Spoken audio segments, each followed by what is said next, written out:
नमस्कार,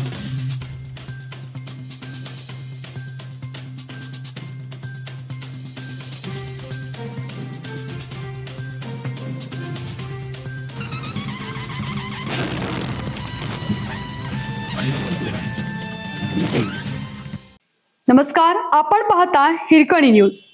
हिरकणी न्यूज प्रत्येक क्षण ताज्या घडामोडी आणि महत्त्वाच्या प्रत्येक बातमीसाठी नेहमी तत्पर. 3,75,000 रुपयांना ठरावाचा लिलाव. गडे हे कोल्हापूर हाय. इथला प्रत्येक विषय हार्टच असतोय.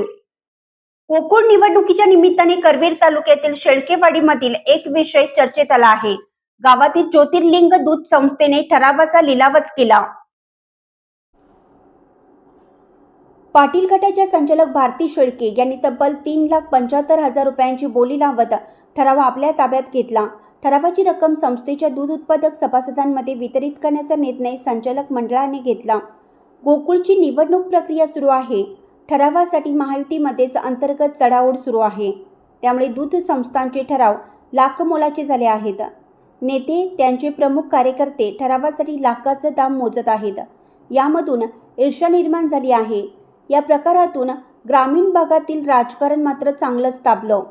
शेळकेवाडीतील ज्योतिर्लिंग दूध संस्थेच्या तरुण सभासदांनी कार्यकर्त्यांनी ठरावाचा लिलाव करण्यासाठी पुढाकार घेतला. यंदा ठरावाचे दाम संस्थेच्या सभासदांनाही मिळाले पाहिजेत, यासाठी तरुण आग्रही होते. यामधूनच ठरावाचा लिलाव करण्याचं ठरलं. मग आमदार चंद्रदीप नरके आणि स्वर्गीय आमदार PN पाटील गटात ठरावासाठी 2 लाख रुपयांपासून बोलीला सुरुवात झाली. नरके गटाच्या कार्यकर्त्यांनी 3 लाखाची बोली केली.